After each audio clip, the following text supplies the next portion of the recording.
خروج کیا غیر اسلامی حکومت سے جائز ہے؟ مثلا کشمیر میں اگر طاقت ہو تو؟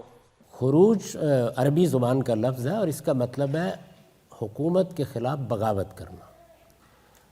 تو اگر کسی جگہ استبدادی حکومت ہے، ایک تو جمہوری حکومتیں ہیں جو موجودہ زمانے میں قائم ہو گئی ہیں۔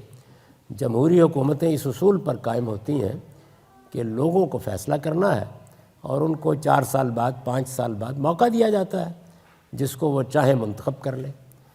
یہ جمہوری حکومتیں اگر کسی جگہ قائم ہیں تو اس میں تو کسی کو حق نہیں ہے کہ وہ خروج کا نام بھی اپنی زبان پر لائے، کیونکہ قوم کے خلاف خروج نہیں کیا جاتا۔ جب ایک قوم اپنے ووٹوں سے، اپنی رائے سے اپنے لیے حکومت کا انتخاب کرتی ہے اور اس کا حق رکھتی ہے، تو آپ کا بھی یہ کام ہے کہ آپ اپنی کوئی سیاسی جماعت بنا لیں۔ اگر آپ کو سیاست کا شوق ہے تو اپنا پیغام لے کے جائیں لوگوں کے پاس۔ آپ کا منشور، آپ کا پیغام اگر لوگوں کو پسند آئے گا تو وہ آپ کو اقتدار دے دیں گے۔ لیکن اگر کسی جگہ استبدادی حکومت ہو، یعنی جمہوری نظام نہ ہو بلکہ کوئی خاندان، کوئی طبقہ وہ بندوق کے زور پر قبضہ کر کے کسی ملک کا نظم و نسق چلا رہا ہو، تو اس میں بغاوت جائز ہوتی ہے، بغاوت کرنا۔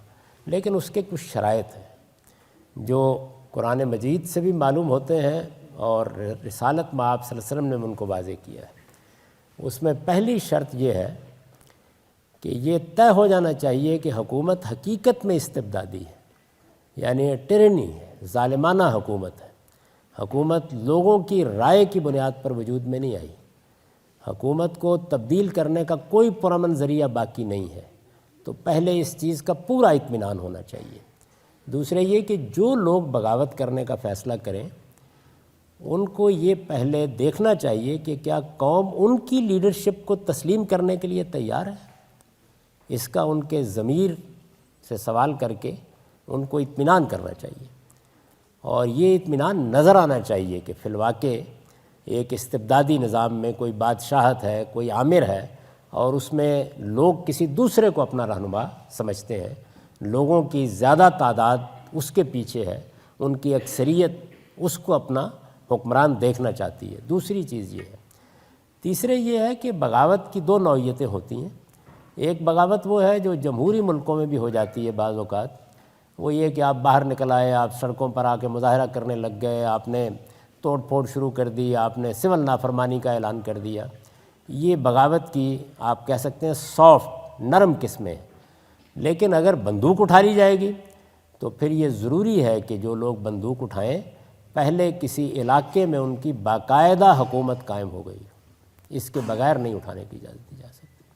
تو یہ 3 شرائط ہیں جن کے بعد کسی استبدادی حکومت کے خلاف، جمہوری حکومت نہیں، اس میں کوئی سوال نہیں ہے، خروج ہو سکتا ہے، بغاوت ہو سکتا ہے۔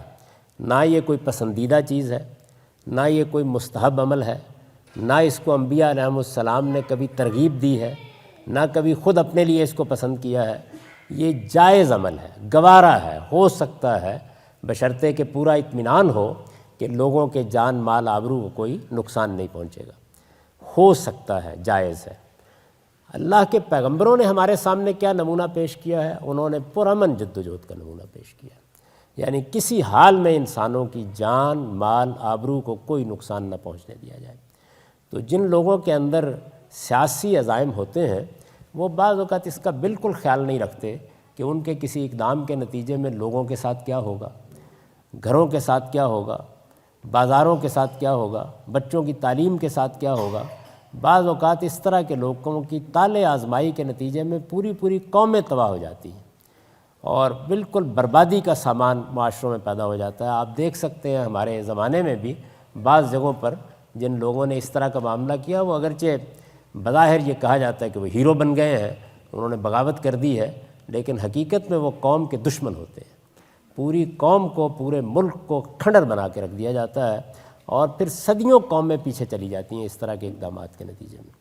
تو اس وجہ سے نہ پیغمبروں نے کبھی اس کو پسند کیا، اور جہاں تک ہمارے جلیل القدر علماء کا تعلق ہے انہوں نے بھی کم و بیش اس بات پر اتفاق کر لیا پچھلی 13-14 صدیوں میں کہ اس کا ارتکاب نہیں کرنا چاہیے۔ جو بھی جدوجہد کرنی ہے وہ پرامن طریقے سے، پرامن ذرائع سے، سیاسی طریقوں سے کرنی چاہیے، اور میرے نزدیک یہی چیز ٹھیک ہے۔ اگرچہ یہ معاملہ بعض اوقات لوگوں کے جذبات کے خلاف ہوتا ہے، لیکن دین اور عقل دونوں کا تقاضا یہ ہے کہ جذبات کو کنٹرول کیا جائے، اور یہ ہمیشہ یاد رکھا جائے کہ آپ کے کسی اقدام سے اگر دوسروں کی جان کو، مال کو، آبرو کو خطرہ لاحق ہو رہا ہے، کسی پوری قوم کے لیے خطرات پیدا ہو رہے ہیں، تو یہ سوچ لیں کہ آپ کتنے بڑے جرم کا ارتکاب کر رہے ہیں، اور اگر اس پر اللہ تعالیٰ کی طرف سے مواخذہ ہوا تو کیا جواب ہمارے پاس ہوگا اس کا۔ تو میرے نزدیک خواہ آپ کو دین کی جد و جہد کرنی ہو، خواہ آپ کو سیاست میں کوئی اقدام کرنا ہو، ہمیشہ اس کے لیے پرامن ذرائع اختیار کرنی چاہیے۔